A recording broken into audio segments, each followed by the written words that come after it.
Assalamualaikum warahmatullahi wabarakatuh. Perkenalkan, nama saya Dinda Saputri Mulia dari kelas 11 TKJA. Di sini saya akan melakukan presentasi komunikasi pada jaringan komputer dan telepon. Yang pertama ada sejarah Radio over Internet Protocol atau ROI. Awalnya ditemukan oleh David Cameron, seorang radio amatir yang berasal dari Vancouver, British Columbia. David tertarik untuk mengembangkan teknologi two-way radio. Pada tahun 1998, David membuat Internet Linking Project atau IRLP. Teknologi ini diyakini menciptakan kemudahan, sifatnya ekonomis dan dapat diandalkan membantu para radio amatir seluruh dunia. Ternyata, proyek David telah mencapai hasil yang memuaskan, dan sampai saat ini terus dikembangkan. Dewasa ini lebih dari 1000 lokasi di seluruh dunia telah menggunakan sistem ROIP. Teknologi ROIP sendiri dimulai pada tahun 2002 sebagai pemenuhan terhadap kebutuhan sistem jaringan yang penghubung dalam pasar komersial. Misalnya, ROIP tidak digunakan pada perangkat komputer atau PC. Selanjutnya, jenis-jenis pendukung protokol pada ROIP. Yang pertama ada Base Transceiver Station atau disingkat BTS, adalah sebuah infrastruktur telekomunikasi yang memfasilitasi komunikasi nirkabel antara peranti komunikasi dan jaringan operator. Peranti komunikasi penerima sinyal BTS bisa telepon seluler, jaringan nirkabel, sementara operator jaringan yaitu GSM, CDMA atau platform TDMA. BTS menerima sinyal radio ke perangkat mobile dan mengkonversi sinyal-sinyal tersebut menjadi sinyal digital untuk selanjutnya dikirim ke terminal lainnya untuk proses sirkulasi pesan atau data. Nama lain dari BTS adalah Base Station, Radio Base Station, RBS atau Node B. Selanjutnya ada IP Gateway. IP Gateway adalah IP yang berfungsi untuk menghubungkan jaringan lokal atau LAN dengan jaringan publik atau internet, atau bisa sebaliknya. Yang selanjutnya ada IP Enterprise. IP Enterprise merupakan mekanisme komunikasi antara pengguna user dengan sistem. Enterprise dapat menerima informasi dari user dan memberikan informasi kepada user untuk membantu mengarahkan alur penelusuran masalah sampai ditemukan suatu solusi. Yang selanjutnya ada repeater, merupakan sebuah perangkat yang dapat berfungsi untuk menerima sinyal yang di dalamnya berisikan data-data suatu jaringan tersebut. Jika kamu memiliki koneksi jaringan WiFi di rumah ataupun di kantor, namun memiliki kesulitan untuk menjangkaunya, repeater merupakan salah satu solusi yang tepat yang bisa digunakan. Selanjutnya ada software yang digunakan untuk membangun server radio. Yang pertama ada ICCAS, adalah sebuah software yang terdiri dari kumpulan program sistem library yang mampu melakukan streaming audio di internet. ICCAS merupakan sebuah proyek media fair streaming yang dimantain oleh XPHP Org Foundation.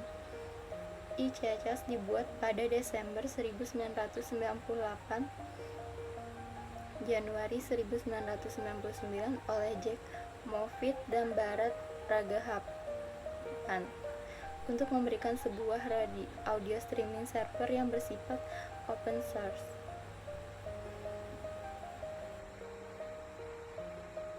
Secara umum, ICCAS digunakan untuk membangun radio online yang menggunakan format MP3 dan OGG Vorbis. Selanjutnya ada Shortcast, merupakan software server streaming ternama yang digunakan oleh ribuan stasiun radio di seluruh dunia untuk siaran secara live. Semua radio menggunakan server publik tampil di register atau daftar radio seluruh dunia pada halaman Shotcast.com. Shotcast memiliki dua versi, P1 dan P2. Keduanya memiliki fungsi sama untuk siaran live audio streaming yang cocok untuk siaran radio. Selanjutnya ada Darwin Streaming Server atau DDS, adalah software streaming server yang menggunakan protokol RTP atau RTSP. DSS adalah software streaming server pertama yang bersifat open source, dikembangkan oleh Apple. Darwin Streaming Server equivalent dengan QuickTime Streaming Server dan berdasarkan kodenya. Menggunakan Darwin Streaming Server karena Darwin Streaming Server adalah software open source yang bersifat free dan instalasinya cukup mudah di sistem FreeBSD.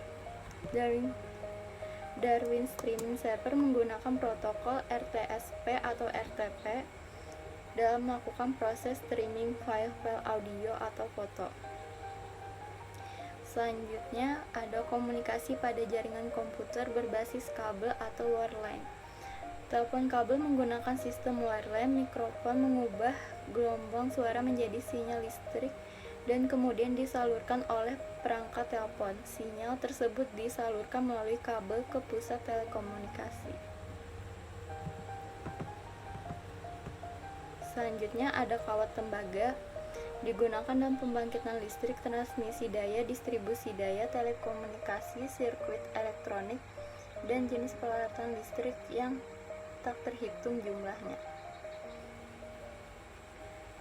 Selanjutnya, fungsi dari kabel fiber optik sama seperti jenis kabel yang lainnya, yakni menghubungkan antara komputer atau pengguna satu sama lain dalam lingkup jaringan tertentu. Yang menjadi pembeda adalah kecepatan akses tinggi serta kemampuan transfer data lebih cepat.